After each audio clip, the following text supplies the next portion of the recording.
தட்டத்துல எடுத்துட்டு வர்றார். அந்த தட்டத்துல மஞ்சா தடவன ஒரு தேங்காய், அதுக்கு மேல தாலி ஒண்ணு படுக்க வச்சிருக்காங்க, வெத்தலை பாக்கு, பழம், அப்புறம் வேற என்னென்னமோ கண்டாவி அதுல இருந்தது. சரி, அதெல்லாம் எடுத்துட்டு நேரா போதருடைய கைக்கு கொண்டு வந்தாங்க. அந்த தேங்காய் மேல இருந்த அந்த தாலியை மாத்திரம் எடுத்துட்டு போதகர் தேங்காய் விட்டாரு. தாலியை எடுத்து ஜெபம் பண்ணி கடைசியில தாலியெல்லாம் கட்டியாச்சுங்க. எல்லாம் முடிஞ்சு போச்சு. கட்ட கட்ட கட்ட அங்க டுமி டுமி டுமி டுமி அடிக்க ஆரம்பிச்சிட்டாங்க. அதுவும் அங்க நடந்து முடிஞ்சிருச்சு. முடிஞ்சதுக்கு பிறகு எனக்கு இத பார்த்த உடனேயே எனக்கு ரொம்ப கஷ்டமாயிருச்சு. நான் தெரியாம இந்துக்கள் கல்யாணத்துக்கு தான் வந்துட்டேனா அப்படின்னு போல எனக்கு ஆயிப்போச்சு. சரி, பல்ல கடிச்சிட்டு இருந்துட்டேன், வாக்கு கொடுத்துட்டேனே. உடனே கூட்டம் ஆராதனை முடிஞ்ச உடனே பெண்ணு மாப்பிள்ள எல்லாம் கார்ல ஏறினாங்க. அந்த பெண்ணுடைய தகப்பனார் ஓடி வந்து என்னுடைய கையை பிடிச்சு, இதே கார்ல நீங்க உட்காந்து போகணும், நாங்கெல்லாம் மற்ற கார்ல நாங்க வரோம் என்று சொல்லி அவ்வளவு சிறப்பான மரியாதை கொடுத்து அந்த காருக்குள்ள ஏத்தினார். சரி, ஊர்வலமா கால் போச்சு. மணவரைக்கு முன்னாடி கார் நின்னுச்சு. பொண்ணு மாப்பிள்ள இறங்கினாங்க, நானும் இறங்கினேன். எல்லாம் மணவரைக்குள்ள போறோம். திடீர்னு ஒரு சத்தம், நில்லு நில்லு நில்லு என்று சொல்லி பொண்ணு மாப்பிள்ள அப்படியே நின்னுட்டாங்க. உடனே அங்கிருந்து ஒரு அம்மா வந்தாங்க. தாம்பால் தட்டு நிறைய என்னமோ ஒரு சாயத்தை கலக்கி அதை எடுத்து பொண்ணு மாப்பிள்ள நானும் நிக்கிறேன், எனக்கும் சேர்த்து ஆரத்தி எடுக்க ஆரம்பிச்சாங்க. நல்ல வேளை நான் விலகிக்கிட்டேன். நல்ல வேளை எடுத்து கடைசியில என்ன செஞ்சாங்களோ தெரியல, அதை தூக்கி வச்சுட்டு வலது காலை வச்சு வான்னு சொன்னான். இடது காலில் என்ன வியாதியோ தெரியல, வலது காலை வச்சு வா என்று சொன்னான். உடனே அவளும் வலது காலை எடுத்து வச்சு 2 பேரும் உள்ள பிரவேசிச்சாங்க. இத பார்க்க பார்க்க எனக்கு ரொம்ப தாங்க முடியாத பிரச்சனையா இருந்துச்சு. இன்னும் பொறுமையோடு நான் உள்ள போனேன். அவங்க எல்லாம் மணவரையில உட்கார்ந்தாங்க, எனக்கு சீட்டு கொடுத்தாங்க. ரைட், இப்ப எல்லாம் வந்து உட்கார்ந்த உடனே அவர் சொன்னாரு, நமக்கு மத்தியில நம்முடைய குடும்ப நண்பரும் பிரசித்தி பெற்ற பிரசங்கியாருமான டாக்டரே நம்முடைய கல்யாணத்துக்கு வந்திருக்கிறார். ஆகவே அவர் ரொம்ப அவசரமா போக வேண்டியிருக்கிறதுனால முதலாவது சில வார்த்தைகள் அவர் பேசிவிட்டு அதுக்கப்புறம் அவர் போவார். அவர் புறப்பட்டுவார். அதுக்கப்புறம் மற்ற ஏற்பாடுகள்லாம் நடக்கும். அப்பவே நான் சொன்னேன், தாங்க என்ன பேச வைக்காதீங்க, என்ன பேச வைக்காதீங்க. அவர் சொன்னார், இல்லைங்க நீங்க கண்டிப்பா பேசித்தான் ஆகணும். எவ்வளவோ தரம் சொல்லி பார்த்தேன். கடைசியில நானும் எந்திரிச்சு நின்று மைக்ல சொன்னேன், சாதாரணமா இந்த திருமண காரியங்களில நான் எப்பவுமே பிரசங்கம் பண்றதில்ல. அதுக்கு ஒரு காரணம், எந்த ஜனங்களும் சீக்கிரம் முடிக்கணும்னு தான் பாப்பாங்க. ஒண்ணு பரிசுகளை கொடுத்து விருந்துல போய் உட்காந்து பாயசத்தை குடிக்கணும்னு ஆத்திரப்படுறவங்க இருக்காங்க. சரி, நான் பிரசங்கம் பண்றத பொண்ணு மாப்பிள்ளையாவது கேட்பாங்கன்னா அவங்க வேற யோசனையில் இருப்பாங்க. ஆகவே யாருக்கு நான் பேசி என்ன பிரயோஜனம்? ஆகவே தான் இந்த கல்யாணத்துல பேசுறதே கிடையாது. ஆனா இந்த குறிப்பிட்ட இந்த நண்பரானவர் எனக்கு மிகவும் என்னை கட்டாயப்படுத்தியதுனால நான் பேசுகிறேன். ஆனா நான் எப்படிப்பட்டவன்னு உங்களுக்கு தெரியும். அதனாலதான் என்னுடைய பிரசங்கத்தினால என்னுடைய எழுத்துனாலதான் நிறைய பேரை நான் பகைச்சிட்டு இருக்கிறேன். உள்ளத உள்ளதுன்னு சொல்லி எழுதும் போது அல்லது உள்ளத உள்ளதுன்னு சொல்லி பேசும்போது நிறைய பகைகளை நானே விலைக்கே இல்லாம ஃப்ரீயாவே வாங்கிட்டு இருக்கிறேன். ஆகவே தான் எந்த பிரசங்கமும் கொஞ்சம் கடினமாக தான் இருக்கும் என்னுடைய பிரசங்கம். ஆகவே நீங்க யாரும் மன வருத்தப்படக்கூடாது. ஏற்கனவே நான் பலமுறை கேட்டேன் என்ன பேச வைக்காதீங்கன்னு, ஆனாலும் அவங்க நிர்பந்திச்சாங்க. நான் ஒரு காரியம் சொல்றேன், கிறிஸ்தவ திருமணம் என்று சொல்லப்படும் போது இது மிகவும் இயேசுவை வெளிப்படுத்தி காட்டக்கூடிய ஒரு நல்ல ஒரு சந்தர்ப்பம். ஏன்னாக்கா திருமண சமயத்துல அநேக இந்துக்களோ முஸ்லிம்களோ புறஜாதியினர்களோ வருவதற்கு ஒரு சந்தர்ப்பம் இருக்குது. ஆபீஸ்ல வேலை செய்யறவங்க இருப்பாங்க, அவங்க சொல்லுவாங்க, அதான் நான் கிறிஸ்தவ கல்யாணம் பார்த்ததுல உங்க கல்யாணத்துக்கு நிச்சயமா நான் வருவேன்னு சொல்லுவாங்க. ஸ்கூல்ல வேலை செய்யறவங்க இருப்பாங்க. இப்படி நண்பர்கள், பெண் வீட்டார்ல நண்பர்கள், மாப்பிள்ளை வீட்டுல இருக்கிற நண்பர்கள், இப்படி எல்லாரும் இந்துக்களும் முகமதியர்களும் வந்து சேருகின்ற ஒரு பொதுவான ஒரு நிகழ்ச்சி தான் கிறிஸ்தவ அந்த திருமண நிகழ்ச்சின்னு சொல்லுவாங்க. இந்த நிகழ்ச்சிக்குள்ளே வரும்போது கிறிஸ்தவர்களுக்கு என்று சொல்லி சில சாட்சி உண்டு. அந்த வித்தியாசத்தை வருகிற மற்ற ஜனங்கள் பார்க்க வேணுமே. இப்போ ஒரு இந்துக்கள் வந்து அந்த திருமணத்துக்குள்ள கலந்துகிட்டாக்கா, அந்த காலையில அந்த ஆராதனை பார்க்கும் போது மஞ்ச தேங்காய் வச்சு அதை கொண்டு போய் ஆராதனை கொடுக்கும் போது இந்துக்கள் என்ன யோசிப்பான், அடடே இது நம்ம கல்யாணம் மாதிரி தான் இருக்குது, இதுல என்ன வித்தியாசம் இருக்குது? நிச்சயமா சொல்லுவானா இல்லையா? ஒரு வித்தியாசத்தையும் அவன் பார்க்க முடியவில்லை, ஒரு வித்தியாசம் பார்க்க முடியவில்லை. சரி, மணவரைக்குள்ள வர்றாங்க, மத்தவங்க திருஷ்டி பரிகாரத்துக்கு ஆரத்தி எடுக்கிறாங்க. அட நம்ம கல்யாணம் மாதிரி தான் இங்கேயும் எடுக்கிறாங்க. என்ன ஆரத்தி வேண்டி இருக்குது? என்ன அழகு அங்க கெட்டு போக போகுது? இன்னைக்கு நிறைய பேரு கர்த்தரை நம்பாதபடி இந்த ஆரத்தி மேல நம்பிக்கை வைத்திருக்கிறாங்க. நிறைய பேரு கர்த்தரை நம்பாதபடி இந்த மஞ்ச தேங்காய் மேல நம்பிக்கை வைத்திருக்கிறாங்க. பைபிள்ல எங்கேயாவது எழுதியிருக்குதா தாலியை கொண்டு வந்து மஞ்ச தேங்கால வைக்கணும்னு சொல்லி, அல்லது வெத்தலை பாக்கோட தான் தாலியை கொண்டு போனாதான் அதுக்கு ஒரு மரியாதை அப்படி எழுதியிருக்குதா? இன்றைக்கு இந்த விதமான தேவையில்லாத சடங்காசாரங்கள் கிறிஸ்தவ சபைக்குள்ளும் புகுந்துருச்சு. இதை தட்டி கேட்க யாருக்கும் தைரியம் இல்ல. அப்படி கேட்டாலும் பிரச்சனைகள் உருவாக ஆரம்பித்து விட்டது. ஓ இவன் பெந்தகோஸ்துக்காரன் ஒரு முத்திரையை போட்டு அடிச்சு விட்டுருவாங்க. அருமையான தேவனுடைய மக்களே, வசனத்தில் உள்ளதை நம்ம கவனிப்போம். கர்த்தருக்கு பிரியமில்லாத ஒரு காரியத்தை நம்ம ஒரு நாளும் செய்யவே கூடாது. கர்த்தருக்கு சாட்சி உள்ள ஒரு திருமணமாக இருக்கட்டும், குடும்பத்தில் உள்ள வைபவங்களும் கூட கர்த்தருக்கு சாட்சி உள்ள ஒரு வைபவமாக இருக்கட்டும். வீடுகள் அஸ்திபாரம் போடுறாங்க. ஒரு இடத்துல என்னையும் ரெவரண்ட் தியோடர் வில்லியம்ஸ் ஒரு இடத்துல கூப்பிட்டு இருந்தாங்க அஸ்திபாரம் போடுறதுக்காக. நாங்க ஜெபம் பண்றதுக்காக கயிறெல்லாம் கட்டி இருக்குது. போய் மண்வெட்டி எடுத்து மண்ணை வெட்டி ஒரு சின்ன ஜெபம் வசனத்தை வாசிச்சு எல்லாம் ஜெபம் பண்ணிட்டோம். ஜெபம் பண்ணி முடிச்ச உடனே பக்கத்திலே அவங்களுடைய பழைய வீடு, அந்த வீட்டுல தான் எங்களுக்கு எல்லாம் தேநீர் கொடுத்தாங்க. தேநீரை குடிச்சிட்டு உட்காந்துட்டு இருக்கிறோம். அந்த வீட்டுக்காரரு எங்களுக்கு எல்லாம் தேநீர் பரிமாறினாங்க. நானும் போதகரும் ஜன்னல் வழியா தேநீரை குடிச்சு கொண்டே ஜன்னல் வழியா பாக்குறோம். நாங்க ஜெபம் பண்ண இடத்துல அஸ்திபாரத்துக்கு முதல்ல நோண்டின இடத்துல ஒரு பெரிய கூட்டமே இருக்குது. அந்த கூட்டத்துக்கு மத்தியில புகை எழும்பிட்டு இருக்குது.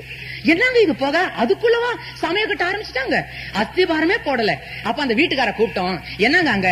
அப்ப அவங்க சொன்னாங்க, இது கட்டடம் கட்டுற மேஸ்திரிங்க, ஆபத்து கீபத்தை வரக்கூடாதுன்றதுக்கு கோழியை வெட்டுவாங்க, எலுமிச்சம்பழம் நறுக்குவாங்க. இது நாங்க ஒண்ணும் கும்பிடுறது இல்லைங்க, அவங்களுக்கு அதுக்குரிய பணத்தை கொடுத்துருவோம், அவங்க பாத்துக்குவாங்க. அப்பதான் போதகர் சொன்னா, ஏயா இது உன் வீடா அவன் வீடா?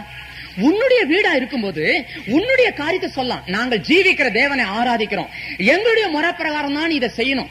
அப்படி உனக்கு இஷ்டம் இல்லையா, நீ போ, எனக்கு என்ன வேற மேஸ்திரியா கிடைக்காது. ஆகவே ஆவிக்குரிய காரியத்துல நமக்கு ஒரு வைராக்கியம் வேண்டாமா? மத்தவங்க செய்யற மாதிரியே நம்ம செஞ்சுட்டு உட்காந்துட்டு இருந்தோம்னாக்கா மத்தவங்களுக்கும் நமக்கும் என்னையா சாட்சி இருக்குது?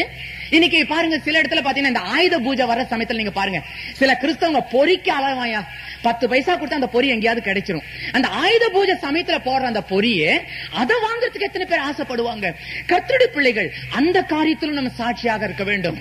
தைரியமா சொல்லலாம், தயவுசெய்து அது என்னிடத்துல கொண்டு வராதீங்க, எனக்கும் அதுக்கும் சம்பந்தம் இல்லாதது. ஆகவே ஒவ்வொரு காரியத்திலும் நாம் சாட்சி உள்ளவராக இருக்க வேண்டும் என்பதுதான் இன்னைக்கு மையமான ஒரு பிரசங்கம். பேரு கிறிஸ்தவர்களாக இதுவரைக்கும் வாழ்ந்தது போதுங்க. இனிமே சரியான உண்மையான கிறிஸ்தவராக ஜீவிப்பது நமக்கு நல்லது. சில சமயங்களில இந்த தீபாவளி சமயத்துல எல்லாம் இந்த தீபாவளிக்கு இனாம் வாங்குறதுக்கு நிறைய பேர் வருவாங்க. பொங்கல் இனாம், தீபாவளி இனாம் என்று சொல்லி புற மதஸ்தர்கள் நண்பர்கள் எல்லாம் கேட்டுட்டு வருவாங்க. என்னுடைய ஆஸ்பத்திரியில கூட போலீஸ் ஸ்டேஷன்ல இருந்து போலீஸ்காரங்க சிலர் நோட்டு புத்தகத்தை எடுத்துட்டு எல்லாருக்கும் சேர்த்து நாங்க கலெக்ஷன் பண்றோம், நாங்க எல்லாம் பிரிச்சுக்குவோம், தீபாவளி இனாம் அப்படின்னு சொல்லிட்டு வந்தாங்க. நான் சொன்னேன், இது வரைக்கும் நான் கொடுத்துட்டு தான் இருந்தேங்க, ஆனா நான் இப்போ என்னுடைய வாழ்க்கையில ஒரு புது மாற்றம் ஏற்பட்டுச்சு. இயேசு கிறிஸ்துவ உண்மையா ஏற்றுக்கணும். அப்ப அவர் சொன்னாரு, ஏங்க முன்னையும் கிறிஸ்தவ தாங்க நீங்க? அவன் முன்னதான் கிறிஸ்தவன், ஆனா அப்ப சும்மா நான் சாதாரணமா தான் இருந்தேன், ஆனா உண்மையான முறை பிரகாரம் என்னுடைய வாழ்க்கை மாற்றப்பட்டது, இப்பதாங்க மாற்றப்பட்டது, இப்பதான் உண்மையான கிறிஸ்தவனா இருக்கிறேன். ஆகவே நான் இந்த காரியத்துக்கு இனாம் கொடுத்தனாக்கா அந்த பண்டிகையை நீங்க நல்லா கொண்டாடுங்கன்னு சொல்லி நானே உங்களை தூண்டுற மாதிரி ஆயிடும். ஆகவே தயவுசெய்து அந்த இனாமுக்கு என்னிடத்துல வராது. அப்ப என்னுடைய முன்னாடி சில அந்த நகரத்தினுடைய பெரியவங்க எல்லாம் இருந்தாங்க, நகர தந்தை சேர்மனும் மற்றவர்களும் எல்லாரும் இருந்தாங்க. அவங்க சொன்னாங்க, இந்த பாருங்க, போலீஸ்காரங்களை என்னத்துங்க நீங்க பகைச்சிக்கிறீங்க? சும்மா நீங்க என்ன கும்பிடவா போறீங்க? தீபாவளி கொண்டாட கொடுத்துருங்க, அவங்க பாட்டுக்கு அவங்க பிரிச்சுட்டு போறாங்க. நான் சொன்னேன், இவ்வளவு நாள் அதை செஞ்சிட்டு இருந்தேன், ஆனா அந்த தவறுல என்னுடைய பங்கு அங்க போயிட்டு சேரவே கூடாதுங்க. அதனால்தான் அப்ப அவங்க சொன்னாங்க, அப்போ கடைசியா நீங்க கொடுக்க மாட்டீங்க அப்படின்னு. அந்த கேட்கிற தொனிலேயே கொஞ்சம் வித்தியாசம் இருந்துச்சு. அப்ப நான் சொன்னேன், நிச்சயமா கொடுக்க மாட்டேயா, இப்ப மாத்திரம் இல்ல, இனிமேலும் நீங்க தயவுசெய்து இந்த இனாமுக்காக தேடி என்கிட்ட வராதிங்க சொல்லிட்டு அவங்களை அனுப்பிட்டேன். அவங்க போயிட்டாங்க. அப்போ கூட இருந்தவங்க சொன்னாங்க, நீங்க போலீஸ்கார பகைக்க ஆரம்பிச்சிட்டீங்க, அப்புறம் என்ன நடக்க போகுதுன்னு பாருங்க. எனக்கும் கொஞ்சம் கிளி பிடிக்க ஆரம்பிச்சது. உடனே ஆஸ்பத்திரி எல்லாம் க்ளோஸ் பண்ணிட்டு நான் நேரா போலீஸ் ஸ்டேஷனுக்கு நேரா போனேன். போய் சர்க்கிள் இன்ஸ்பெக்டர் போய் பார்த்து, ஐயா இந்த மாதிரி தீபாவளி இனாமுக்குன்னு சொல்லிட்டு சிலர் வந்தாங்க, நான் ரெஃப்யூஸ் பண்ணி அனுப்பிச்சிட்டேன், நான் கொடுக்கல, அதுக்கு ஒரு காரணம் இருக்குது. இவ்வளவு நாள் வரைக்கும் நான் ஏமாத்துற ஒரு டாக்டராக, பாவம் செய்யற ஒரு டாக்டராக நான் ஜீவிச்சிட்டு இருந்தேன். மாயமாலும் உள்ள ஒரு வாழ்க்கை என்னுடைய வாழ்க்கையில் இருந்தது. ஆனா சில மாதத்துக்கு முன்பு நான் புது பிறவி எடுத்திருக்கிறேன். மறுபடியும் பிறந்த ஒரு கிறிஸ்தவனாக, பானகையின் கிறிஸ்தவனாக நான் மாறி இருக்கிறேன். அந்த அடிப்படையில கிறிஸ்து உண்மையான தேவன் என்பதை அதை ஏற்றுக்கொண்ட அந்த அடிப்படையில மற்ற காரியங்களில நான் உதவக்கூடாது. அப்படி உதவினாக்கா அது தவறான காரியத்துல எனக்கும் ஒரு பங்கு ஆகி போயிடும். ஆகவே தான் இந்த ஒரு ஜீல்ல தான், இந்த ஒரு வைராகியத்துல தான் நான் உங்களுக்கு ரெஃப்யூஸ் பண்ணி அனுப்பிட்டேன். நீங்க தப்பா நினைக்க கூடாது. பாருங்க, இப்ப போலீஸ் ஸ்டேஷன் உங்களுக்கு ஏதாவது ஃபேன் வேணுமா, ஏதாவது டேபிள் வேணுமா, ஏதாவது ஒரு சாமான் உங்களுக்கு வேணுமா, அதை நான் இலவசமா உங்களுக்கு வாங்கி தரேன். ஆனா தீபாவளிக்கு இனாம் கேட்க தயவு செய்து வர வேண்டாம். இப்படி சொல்ல ஆரம்பிச்ச உடனே அவருக்கே புரிய ஆரம்பிச்சிருச்சு. அப்ப அவர் சொன்னார், எல்லாரையும் கூப்பிட்டாங்க, பாருங்க, இனிமே தீபாவளி இனாம், பொங்கல் இனாம் சொல்லிட்டு அங்க இங்க போனீங்கன்னா டாக்டருடைய இடத்துக்கு மாத்த நீங்க போகாதீங்க. ஏன்னா அவர் ஓப்பனா தன்னுடைய காரியத்தை எல்லாம் சொல்லிட்டாரு. நீங்களும் அதை புரிஞ்சிருப்பீங்கன்னு நினைக்கிறேன் சொல்லி சர்க்கிள் இன்ஸ்பெக்டர் ஓப்பனா சொல்லிட்டாரு. அன்னையில இருந்து யாரும் என்கிட்ட தீபாவளி இனாமுக்கோ பொங்கல் இனாமுக்கோ வர்றதில்ல. ஏன் அப்படி நம்ம சொல்றோம்னாக்கா, ஆவிக்குரிய காரியத்துல நமக்கென்று ஒரு வைராக்கியம் உண்டு. சில சமயத்துல புது வருஷ பிறப்பின் சமயத்துல நிறைய கேலண்டர்கள் எனக்கு நிறைய வரும். இந்துக்களுடைய தெய்வத்தினுடைய போட்டோ எல்லாம் போட்டு ஏராளமான கேலண்டர்கள், அது விலை உயர்ந்த கேலண்டர் வரும். என்னுடைய நண்பர்கள் நிறைய பேர் வருவாங்க, அந்த புது வருஷ சமயத்திலே வருவாங்க. உனக்கு தான் நிறைய கேலண்டர்ஸ் எல்லாம் வருமே, ஒன்னு எனக்கு தள்ளி விடு என்று சொல்லுவாங்க. அந்த இந்துக்களுடைய தெய்வத்தினுடைய போட்டோஸ் எல்லாம் வந்துச்சுன்னா நான் எடுத்து வச்சிருவேன். அந்த நண்பனுக்கு கொடுக்கலாம், இந்த நண்பனுக்கு கொடுக்கலாம். ஆனா ரட்சிப்பின் அனுபவத்தை பெற்றுக்கொண்ட உடனே அப்பதான் தீர்மானம் பண்ணேன், இப்படிப்பட்ட ஒரு கேலண்டரை நான் அவனுக்கு கொடுக்கிறது மூலமா என்ன நடக்குது, எப்பா இது நீ நல்லா ஃப்ரேம் போட்டு வச்சு நல்லா கும்பிடுப்பா அப்படின்னு சொல்லாம சொல்ற மாதிரி தான் ஆயிப்போச்சு. நானே அவனுக்கு இந்த கேலண்டரை எடுத்து கொடுக்கற மாதிரி ஆயிப்போச்சு. ஐயோ, நான் எவ்வளவு பெரிய தவறு நான் செய்திருக்கிறேன். ஆகவே உடனே நான் என்ன பண்ணேன், கேலண்டர் அந்த ரெப்ரசன்டேட்டிவ்ஸ் எல்லாம் கொண்டு வரும்போது வேண்டான்னு சொல்ல மாட்டேன். வேண்டான்னு சொன்னா அவன் வேற யாருக்கா கொடுத்துருவான்னு சொல்லிட்டு கொண்டான்னு சொல்லிட்டு வாங்கி வச்சுட்டு அவன் அந்தாண்டு போன உடனே கிழிச்சு எரிஞ்சிருவேன். காரணம் என்ன, மற்றவர்களை தவறு செய்ய நான் காரணமாக இருக்கக்கூடாது. இப்படி ஒவ்வொரு காரியத்திலுமே கர்த்தருக்குள் கடந்து வந்த உடனேயே கர்த்தர் எனக்கு ஒவ்வொரு காரியத்தையும் எனக்கு சொல்லித்தர ஆரம்பித்தார். இது தவறு, அது தவறு, நீ வித்தியாசமானவன், உன்னுடைய பேச்சில வித்தியாசம், உன்னுடைய நடவடிக்கைகளே வித்தியாசம், இப்படி கர்த்தருக்கு என்று சொல்லி சாட்சியுள்ள ஒரு ஜீவியத்தை கர்த்தர் நம்மிடத்திலே எதிர்பார்க்கிறார். ஏசாயா தீர்க்கதரிசன புஸ்தகம் 43ஆம் அதிகாரம் 12வது வசனம் சொல்லுகிறது, நானே தேவன் என்பதற்கு நீங்களே சாட்சிகள். நானே தேவன் என்பதற்கு நீங்களே சாட்சிகள். இப்ப உங்க கடவுள் யாருன்னு கேட்டாங்கன்னா போட்டோ எடுத்து கொண்டு போய் காமிக்க வேண்டாம், சிலுவை எடுத்து கொண்டு போய் காமிக்க வேண்டாம். நாங்க ஆதிவாசிகளுக்கு மத்தியில ஊழியம் செய்யும் போது அவங்க எல்லா கதையும் கேட்ட உடனே அவங்க சொல்லுவாங்க, சரி உங்க தெய்வத்தை கொஞ்சம் எனக்கு எப்படியாவது போட்டோலையாவது கொஞ்சம் எடுத்து கொடுங்க. அப்ப நாங்களே யோசனை பண்ணோம், அட ஏசாமியுடைய போட்டோ ஒண்ணு கையில கொடுத்தா என்னன்னு. அப்ப கமிட்டியில தீர்மானம் பண்ணோம், ஆரம்பத்திலேயே போட்டோ கொடுத்துட்டோம்னா அந்த போட்டோவே தெய்வமா வச்சு வணங்க ஆரம்பிச்சிருவோம், அதுக்கு ஒரு கோயிலே வச்சாலும் வச்சிருவோம். ஆகவே ஆரம்பத்திலே இந்த தவறான காரியத்தை நம்ம என்கரேஜ் பண்ண கூடாது. படம் பார்த்துதான் ஏற்றுக்கொள்றேன்னா அப்படிப்பட்ட முறையில அவங்க ஏற்றுக்கொள்வதை நம்ம ஒரு நாள் வரவேற்க கூடாது. இப்படிப்பட்ட காரியத்திலெல்லாம் கர்த்தர் நமக்கு நல்ல ஒரு காரியத்தை சொல்லி தருகிறார். நான் தேவன் என்பதற்கு போட்டோவை காமிக்காத, நீதான் சாட்சி. உன்னை பார்க்கும் போதே தெரிஞ்சுக்கிட்டோம் நீ எப்படிப்பட்டவன், நீ யாருக்கு உரியவன், நீ எந்த மதத்தை சேர்ந்தவன் என்பதை உன்னுடைய நடவடிக்கைகள் மூலியமாய் நீ கற்றுக்கொள்ள, நீ மற்றவர்களுக்கு காண்பிக்கலாம். அதான் ஆண்டவர் சொன்னார், இந்த உலகத்தில் இருந்த போது கடைசியாக சொன்ன வார்த்தை. அவர் சிலுவையில இருந்து 7 வார்த்தையில 1 வார்த்தைன்னு சொல்லாதீங்க. ஏசு இந்த உலகத்தில் இருந்தப்ப கடைசியா சொன்ன வார்த்தை அந்த வார்த்தை அல்ல, ஒரு வார்த்தை உண்டு. அப்போஸ்தல நடவடிக்கைகள் 1 அதிகாரம் 8வது வசனம். அதுதான் இயேசு இந்த உலகத்தில் இருந்தப்போ கடைசியா சொன்னது. அதுக்கப்புறம் ஒரு வார்த்தையும் சொல்லவில்லை. என்ன வார்த்தை அது? எருசலேமிலும் யூதேயாவிலும் சமாரியாவிலும் உலகத்தின் கடைசி பரியந்தம் நீங்கள் எனக்கு சாட்சிகளாயிருங்கள். பிரசங்கம் பண்ணுங்கள் என்று சொல்லவில்லை, சாட்சிகளாயிருங்கள். அதுதான் கர்த்தர் சொல்லுகிறார். அப்போ எப்படி சாட்சி, அதுக்கு சில ஒழுங்குமுறைகளை கர்த்தர் சொல்றார். முதலாவது எருசலேமில சாட்சியா இருக்கணும், அப்புறம் யூதேயா, அப்புறம் சமாரியா, அப்புறம் உலகத்தின் பரியந்தம். அப்படி அதனுடைய அர்த்தம் என்ன? உன்னுடைய சொந்த இடத்துல முதலாவது சாட்சி. ஏன்னா எருசலேமில் தான் நீ வாழ்ந்த, அங்கதான் ஜீவிச்ச. இயேசுவை ஏற்றுக்கொள்ளாததுக்கு முன்னாடி நீ எப்படி இருந்தன்றது ஜனங்க எல்லாருக்கும் தெரியும். உன்னுடைய முன்கோபம் ஜனங்கள் எல்லாருக்கும் தெரியும். ஆனா இயேசுவை ஏற்றுக்கொண்டதுக்கு பிறகு உன் வாழ்க்கையின் மாற்றத்தை அந்த ஜனங்கள் முதலாவது பார்க்கட்டும். அதுக்கப்புறம் யூதேயாவுக்கு வா, அதுக்கப்புறம் சமாரியாவுக்கு போ, அதுக்கப்புறம் போய் அமெரிக்கால போய் நீ பிரசங்கம் பண்ணலாம். இன்னைக்கு நிறைய பேரு ரட்சிப்புன்னு அனுபவம் பெற்ற உடனே அமெரிக்கா ஓடணும்னு ஆசைப்படுறாங்க. அங்க போய் பிரசங்கம் பண்ணோம், இங்க போய் பிரசங்கம் பண்ணோம். வீட்டுக்குள்ள இருக்கிறவங்களை கேட்டு பாருங்க, நாத்த நாரும் சாட்சி, அவ்வளவு மோசமான ஜீவியம். ஆனா எங்கேயோ போய் பிரசங்கம் பண்ணணும்னு ஆசைப்படுறாங்க. சொந்த வீட்டுக்குள்ள உன்னை பத்தி சாட்சி சொல்லணும், உன்னுடைய மனைவி உன்னை பத்தி சாட்சி சொல்லணும், உன்னுடைய குடும்பத்தில் இருக்கிறவங்க உன்னை பத்தி சாட்சி சொல்லணும். அதனாலதான் கர்த்தர் ஒரு ஒழுங்குமுறை என்ன வச்சாரு, முதல்ல உன்னுடைய வீட்டுக்குள் சாட்சி, உன்னுடைய ஊருக்குள்ள முதல்ல சாட்சி. இதை நீ ஜாக்கிரதையாக நீ பயன்படுத்திக் கொள்ளணும். நான் ரட்சிப்பின் அனுபவத்தை பெற்ற உடனே முதல்ல எங்க அப்பா அம்மா கிட்ட நேரா போய் முதல்ல நான் சொன்னேன், அப்பா நான் ரட்சிக்கப்பட்டேன்பா, நான் பொய்யே பேச மாட்டேன், இனிமே நான் கதை புஸ்தகமே வாசிக்க மாட்டேன். உடனே எங்க அப்பா அம்மா என்ன சொன்னாங்க, சொன்னாங்க அப்படியா, சரி சரி போய் படு போ. ஏன்னா அவங்க நம்ப மாட்டேன்ட்டாங்க. எங்க அக்கா அம்மா 6 பேர், அதுல ஒரு அக்கா கிட்ட போய் சொல்ல, அக்கா நான் ரட்சிக்கப்பட்டிருக்கேன், இனிமே நான் பொய்யே பேச மாட்டேன், இனிமே நான் கதை புஸ்தகம் வாசிக்க மாட்டேன். அவங்க சொன்னாங்க, அப்படியாப்பா, அப்ப இன்னைக்கு இடிமின்னலோட மழை வரப்போகுது. அவங்களும் நம்பல. இன்னொரு அக்கா கிட்ட போய் சொல்றேன், அதே மாதிரி நான் பொய் பேச மாட்டேன், நான் ரட்சிக்கப்பட்டிருக்கேன், நான் ரொம்ப மாறிட்டேன். அப்ப அவங்க சொன்னாங்க, ஆமா எத்தனை நாளைக்கு இது, எத்தனை நாளைக்குப்பா இது, ஏன் அப்படின்னாக்கா ஏன் இவங்க நம்பல? கடைசியா மூத்த அக்கா கிட்ட போய் அவங்க கிட்ட சொன்னேன், பாருங்க நாமெல்லாம் ஏசாமி பிள்ளைங்க இல்லையா, பாருங்க இந்த மாதிரி எல்லாம் செய்யக்கூடாது, அப்படிலாம் இருக்கக்கூடாது, நம்ம அந்த மாதிரி எல்லாம் போக கூடாது. இப்படிப்பட்ட காரியங்கள் சிலதை அந்த வீட்டுல பார்த்த சில காரியத்தை வச்சு எங்க அக்கா கிட்ட நான் சொன்னப்போ மூத்த அக்காக்கு ரொம்ப கோவம் வந்துருச்சு. அவங்க சொன்னாங்க, கடைசியா பிறந்த நீ எனக்கு புத்தி சொல்ல வர்றியா? முதல்ல நீ நடந்து காமி, அப்புறமேல நான் பார்க்கலாம். இந்த வார்த்தையானது எனக்குள்ள ரொம்ப கிரியை செஞ்சுச்சுங்க. முதல்ல நீ நடந்து காமி, அப்புறம் நீ உபதேசம் பண்ணு என்று சொன்னாங்க. பஸ்ல நான் திரும்பி வீட்டுக்கு வரும்போது என்னுடைய உள்ளத்திலே போராட்டத்தோடு நான் வீட்டுக்கு வந்தேன்.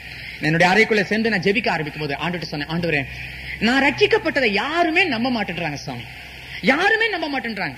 ஆகவே இனிமே நான் ரட்சிக்கப்பட்டேன்னு சொல்லி எங்கேயும் போய் நான் ஒரு டமாரமா அடிக்க மாட்டேன். என்னுடைய மாற்றத்தை முதலாவது என்னுடைய வீட்டுல இருக்கிறவங்க தெரிஞ்சுக்கிட்டோம். அதுக்கப்புறம் தான் நான் எங்கேயும் போய் நான் சாட்சி சொல்லுவேன். இது நான் புது தீர்மானம் பண்ணிருக்கேன் சொல்லி அன்னையில இருந்து எங்கேயுமே போய் நான் சாட்சி சொல்றதே கிடையாது. ஏன் இப்படிப்பட்ட மாற்றம் ஏற்பட்டு தெரியுங்களா? என்னுடைய குடும்பத்தினர் என்னை நம்ப மறுத்ததனுடைய காரணம் என்ன தெரியுங்களா? ஒவ்வொரு புது வருஷம் சமயத்திலும் இந்த நியூ இயர் டே வாட்ச் நைட் சர்வீஸ் இருக்குது பாருங்க, அன்னைக்கு ஆராதனைக்கு நாங்க போற சமயத்துல, புது வருஷமும் பழைய வருஷமும் சேர சமயத்துல அந்த குறிப்பிட்ட நேரத்துல எல்லாரும் மௌனமா இருப்பாங்க. அப்போ அந்த பழைய பாவத்தெல்லாம் அறிக்கை செய்யறதுக்கு ஒரு டைம் கொடுப்பாங்க. அந்த ஜெபம் பண்ணிக்கிட்டே இருக்கிற வேளையில புது வருஷம் கால் எடுத்து வைக்கிறதுக்கு அடையாளமா அந்த நேரம் 12 மணி ஆயிடுச்சுன்னு தெரிஞ்ச உடனே சர்ச்சினுடைய பெல்ல பலமா அடிக்க ஆரம்பிப்பாங்க. புது வருஷத்துக்குள்ள பிரவேசிச்சிட்டோம். உடனே ஒரு புது தீர்மானம், ஆண்டவரே இந்த புது வருஷத்துல நான் இப்படி இருப்பேன், நான் அப்படி இருப்பேன், நான் இனிமே இப்படி போய் பேச மாட்டேன், இப்படி எல்லாம் தீர்மானம் எடுத்துட்டு ஆராதனை முடிஞ்சு வந்த உடனே, ஆலயத்திலிருந்து வெளியே வந்த உடனே எங்க அப்பா அம்மா கிட்ட போய் மன்னிப்பு கேட்பேன், எங்க அக்கா அம்மா கிட்ட எல்லாம் போய் மன்னிப்பு கேட்பேன். நான் இப்படி இருக்கவேன், நான் அப்படி செய்ய மாட்டேன், இப்படி செய்ய மாட்டேன். இது ஒவ்வொரு வருஷமும் செய்வேன். ஆராதனை முடிஞ்சு மத்தியானம் 12 மணிக்கு ஆன உடனே மேட்னி ஷோக்கு உடனே புறப்படுவேன். தீர்மானம் எடுத்தது அந்த ராத்திரிக்குள்ள, அந்த விடிய காலத்துக்குள்ளேயே எல்லாம் மாறி போயிடும். இத ஒரு வருஷமா 2 வருஷமா ஒவ்வொரு வருஷமும் எங்க அப்பா அம்மா பார்த்துட்டு தான் இருக்கிறாங்க. ஒவ்வொரு வருஷமும் நான் மன்னிப்பு கேட்கிறேன், ஒவ்வொரு வருஷமும் திருப்பி அதே பாவத்துக்குள்ள விழுகிறேன். ஆகவே உண்மையான மாற்றம் ஏற்பட்ட போது எங்க அப்பா அம்மாவும் நம்பல, எங்க அக்கா அம்மாரும் என்ன நம்பல. இந்த நிலைமை வந்ததுக்கு அப்புறம் தான் நான் தீர்மானம் பண்ணேன், என் வீட்டார் முதலாவது என்னை கவனிக்கட்டும். அப்படிதான் சில மாதங்கள் கடந்ததுக்கு பிறகு என்னுடைய சகோதரிகள்லாம் வீட்டுக்கு வரும்போது எங்க அம்மா கிட்ட கேக்குறாங்க, அம்மா என்ன இவனுக்கு இவ்வளவு பெரிய மாற்றம், இவன் முன்ன மாதிரி இல்லையம்மா, ரொம்ப வித்தியாசமா இருக்கிறானே. அப்ப எங்க அம்மா சொல்றாங்க, ஆமா நானும் கவனிக்கிறேன், சில மாசமா ரொம்ப வித்தியாசமா இருக்கிறான், எப்பவும் பைபிளும் கைமா இருக்கிறான், அடிக்கடி ரூம்ல போய் கதவு தாப்பால் போடுறான், என்ன பண்றான் ஏது பண்றான் ஒன்னும் தெரிய மாட்டேங்குது, ஒரு பெரிய மாற்றத்தை நான் பாக்குறேன். இந்த மாற்றங்களை என் குடும்பத்தினர் கவனிச்சாங்க. இப்ப என்ன நடக்குது தெரியுங்களா? எங்க அக்காமாருடைய புருஷமார்களுக்கு நான் சிகரெட் வாங்கி கொடுத்தவையா, அவங்க சிகரெட்டுக்கு பணம் கொடுப்பாங்க, ஓடி போய் கடையில போய் சிகரெட் வாங்கி நானே கொடுத்தவன். அப்படி எனக்கு வயதுக்கு மூத்தவங்களா வயது முதிர்ந்தவங்களா இருக்கிற அவங்க இப்போ நான் வீட்டுக்குள்ள நுழையும் போது சிகரெட்டை மறைச்சிக்கிறாங்க. அவ்வளவு தூரம் பெரியவங்க, நான் அவங்களுக்கு மரியாதை கொடுக்கணும், ஆனா அவங்க எனக்கு மரியாதை கொடுக்கறாங்க. இது எப்படி வந்தது? நான் உங்களுக்கு சொல்லவே இல்லையே. என் வாழ்க்கையின் மாற்றம். எங்க அப்பா அம்மாவும் கூட கொஞ்சம் ஏதாவது கோவமா கொஞ்சம் பேசிட்டு இருக்கும் போது நான் வீட்டுக்குள்ள நுழைஞ்சிட்டு நான் கப் சிப் ஆயிடுவாங்க. எங்க அப்பா அம்மாவே என்ன ஹானர் பண்றாங்கன்னு சொன்ன உடனே எவ்வளவு பெரிய மாற்றம். ஏன் அப்படி? என்னுடைய வாழ்க்கை மாற்றம், என் ஜெப வாழ்க்கை, என் வேத வாசிப்பு, இவைகள் எல்லாம் கவனித்ததுக்கு பிறகு அவர்கள் அறியாமலே எனக்கு ஒரு ஹானர், எனக்கு ஒரு மரியாதை அவர்கள் கொடுக்க ஆரம்பித்து விட்டார்கள். அருமையானவர்களே, இந்த மாற்றம் உன் வீட்டுக்குள் நடந்திருக்குதா? இந்த மாற்றம் உன்னுடைய வாழ்க்கையில நடந்திருக்குதா? அப்படின்னாக்காதான் நீ வெளியே போய் பிரசங்கம் பண்ண உனக்கு ஒரு யோகியதை உண்டு. வீட்டுக்குள்ள இருக்கிறவங்க சாட்சி சொல்லலையே. இன்னைக்கு எத்தனை தம்பிமாருங்க வெளியில அருமையா பாடுறாங்க, அருமையா சாட்சி சொல்றாங்க, ஆனா அந்த அப்பா அம்மா என்ன சொல்றாங்க தெரியுமா? நல்லாதான் மேடையில பிரசங்கம் பண்ணி பாட்டு பாடி எல்லாம் செய்யறாங்க, ஆனா எங்க வார்த்தை ஒரு வார்த்தைக்கு அவன் கீழ்ப்படிய மாட்டேன்றான். ஆச்சு போச்சுன்னா அவனுக்கு கோவம் வந்துருதுங்க. ஏங்க நீங்க கொஞ்சம் சொல்லி நீ சரிப்படுத்த கூடாதா? பாத்தீங்களா? வீட்டுக்குள்ள இருக்கிற பெற்றோருக்கு உனக்கு கீழ்ப்படிய மனசு இல்லனா மேடை ஏறி சாட்சி சொல்லாத. நீ உன்னுடைய வீட்டுக்குள் நீ சாட்சியை முதலாவது நீ காண்பி. அவர்கள் எப்படிதான் கோவப்பட்டாலும் நீ அடங்கி போ. ஒருவேளை அவங்க புரியாம பேசினா கூட நீ அடங்கி போ, அதுதான் உனக்கு நல்லது. பெற்றோரை கனப்பண்ண நீ கற்றுக்கொள்ளதுக்கு பிறகு நீ மற்றவர்களுக்கு நீ சாட்சி சொல்ல முடியும். உன் வீட்டுக்குள்ளேயே சாட்சி. ஒரு ஊழியக்காரருடைய மனைவி சொல்றாங்க, ஊழியக்காரர் சொல்றாரு, எங்கெல்லாமோ போய் நான் பிரசங்கம் பண்றேன், எவ்வளவு பேர் என்ன தேடி ஜெபம் பண்றதுக்கு வர்றாங்க, ஆனா என் மனைவி என்ன மதிக்க மாட்டேன்றாயா, என் மனைவி எனக்கு மதிப்பு கொடுக்க மாட்டேன்றா. இப்படி சொல்லி அவர் ரொம்ப வேதனைப்பட்டார். அந்த சகோதரியை பார்த்து சொன்னேன், அவரு இவ்வளவு தூரம் மனம் வேதனைப்படுற அளவுக்கு ஏங்க நீங்க நடந்துக்கிறீங்க? எவ்வளவு பெரிய ஊழியக்காரர் இல்லையா? எத்தனை பேர் அவரை தேடி வர்றாங்களே. அவர் என்னுடைய வேதனை என்ன, நீங்க அவரை மதிக்க மாட்டேன்றீங்களாமே. அப்ப அவங்க சொன்னாங்க, உண்மைதாங்க, ஆமா நான் மதிக்கல தான், நான் ஒத்துக்கிறேன். ஆனா ஒண்ணு கவனிங்க, அவருடைய பிரசங்கம் எனக்கே இன்ட்ரெஸ்ட்ங்க கேக்குறதுக்கு. நிறைய பேர் ஜெபம் பண்ண வர்றாங்க, ஜெபம் கூட ரொம்ப நல்லா தான் இருக்குதுங்க, எல்லாம் கரெக்ட். ஆனா வீட்டுக்குள்ள சின்ன சின்ன விஷயத்துக்கெல்லாம் என்ன போய் பேசுறாரு தெரியுங்களா? பச்சை புழுகு பேசுறாருங்க. சின்ன தமாஷுக்குன்னு சொல்லி சில ஆபாச வார்த்தைகளை பேசுறாருங்க. எப்படிங்க நான் அவரை மதிக்க முடியும்? எப்படி நான் ஹானர் பண்ண முடியும்? கவனிச்சீங்களா? புருஷனுடைய நடவடிக்கைகளை மனைவி கவனிக்கிறாள். உன்னுடைய ஜீவி எப்படின்றத மனைவி கவனிக்கிறாள். அதே மாதிரி மனைவியுடைய ஆவிக்குரிய ஜீவித்தினுடைய மாற்றங்களை புருஷன் கவனிக்கிறான். அப்பதான் புருஷன் மனைவியை மதிக்க முடியும், மனைவி புருஷனை மதிக்க முடியும். அப்ப வீட்டுக்குள்ளேயே நீ ஜெபிக்கிறதை மனைவி பார்க்கட்டும், வீட்டுக்குள்ள உன் மனைவி ஜெபிக்கிறதை புருஷன் பார்க்கட்டும். அப்பதான் ஒருத்தருக்கு ஒருத்தர் நல்ல அண்டர்ஸ்டாண்டிங் இருக்கும், ஒருத்தருக்கு ஒருத்தர் மதிப்பும் மரியாதையும் கொடுக்க முடியும். ஆக வீட்டுக்குள்ளேயே சாட்சி இல்லாம போகும்போது நீ மத்தவங்கிட்ட எப்படி பழகுற, மத்தவங்களுக்கு நீ எப்படி பதில் சொல்ற, பண விஷயத்துல நீ எப்படி டீல் பண்ற, மத்தவனுக்கு பிரசங்கம் பண்ற, ஆனா உன்னுடைய வாழ்க்கையில எப்படி இருக்கிற, இதெல்லாம் உன்னுடைய மனைவியை உங்க பிள்ளைங்க கவனிக்கும் போது நீ அதுக்குரிய சாட்சி நீ அங்க காமிக்காம போனாக்கா, நீ என்னதான் எங்க போய் நீ பிரசங்கம் பண்ணாலும் உன் வீட்டுக்காரர்கள் உன்னை ஒரு நாளும் மதிக்க மாட்டாங்க, ஒரு நாளும் மதிக்க மாட்டாங்க. அருமையானவர்களே, இதற்காக தான் கர்த்தர் சில ஒழுங்குமுறைகளை கொடுத்தார். என்ன ஒழுங்குமுறை? முதலாவது சாட்சி உன் வீட்டுக்குள் சாட்சி, உன் குடும்பத்துக்குள் சாட்சி, உன் திருச்சபைக்குள் சாட்சி. இப்படி படிப்படியா வருது. நீ சபைக்குள்ள சாட்சியா இருக்கணும் என்று சொல்றாரு. இன்னைக்கு எத்தனை சபைக்குள்ள எலெக்ஷன் சமயத்தில் நீங்க பாருங்களேன், வெளியில இருக்கிற எம்பி எலெக்ஷனும் எம்எல்ஏ எலெக்ஷனும் கூட அவ்வளவு தூரத்துக்கு காட்டமா இருக்காதுங்க. இப்ப பயங்கரமான ஒரு சூடு பறக்கிற ஒரு எலெக்ஷனா தான் இன்னைக்கு திருச்சபையில இருக்குது.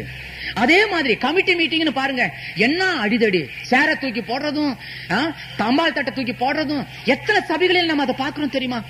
எல்லாரும் நம்மளை வேடிக்கை பாக்குறாங்களே. சில சபைகளுடைய பிரச்சனைகள் அவிசுவாசியான ஒருத்தன் நியாய தீர்க்கறதுக்குன்னு சொல்லிட்டு கோர்ட்ல வந்து நிக்கிறாங்களே, எவ்வளவு பெரிய வெட்கக்கேடான காரியம் இல்லையா? ஏன் நாமளே அதை சரிப்படுத்த கூடாது? ஏன் நாம அதை கர்த்தருடைய சமூகத்துல வச்சு நம்ம சரிப்படுத்த கூடாது? புறஜாதி மக்கள் நம்மளை வேடிக்கை பார்க்கிறார்களே. யாருக்கு அவமானம்?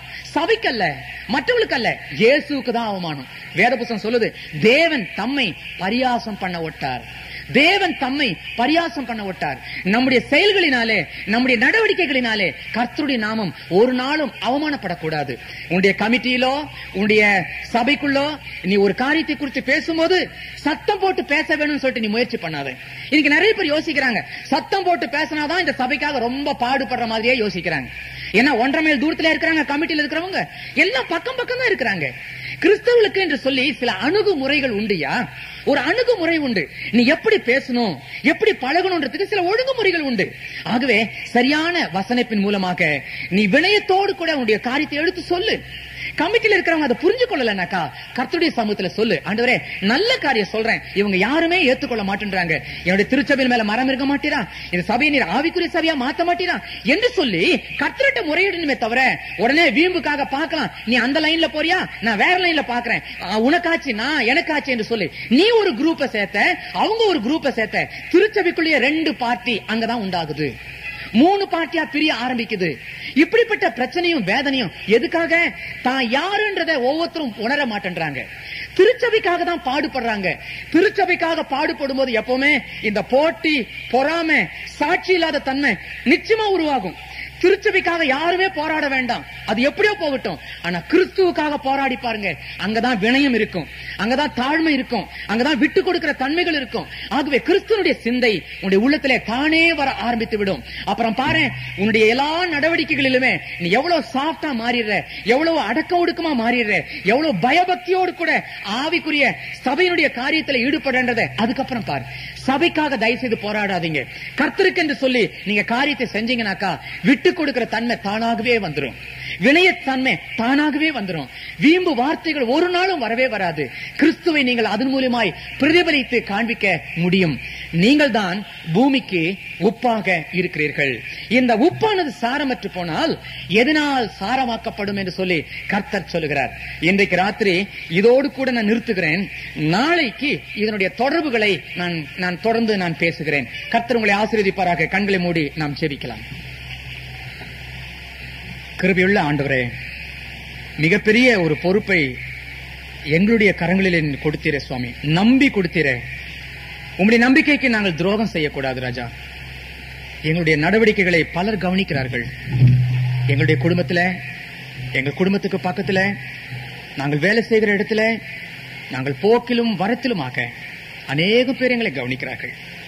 சுவாமி, சாட்சி இல்லாத காரியம் எங்களுடைய ஜீவியத்தில் இருக்குமானால் எப்படியாவது இன்றைக்கு நாங்கள் அதை விட்டுவிட, நிறுத்திவிட ஒரு புதிய தீர்மானம் எடுக்க எங்களுக்கு நீர் கிருபை செய்யும் சுவாமி.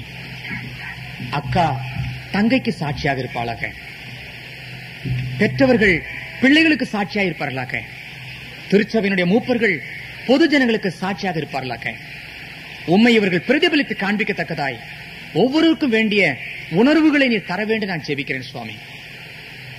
இத்தனை வருஷமாய் கிறிஸ்துவர்களாக ஜீவித்து உம்முடைய நாமத்துக்கு அவமானம் உண்டாக்கும் வகையில எங்களுடைய நடவடிக்கைகள் இருக்குமானால் நீர் எத்தனையாய் வேதனைப்படுவீர் ஆண்டவரே, எத்தனையாய் நீர் வேதனைப்படுவீர்.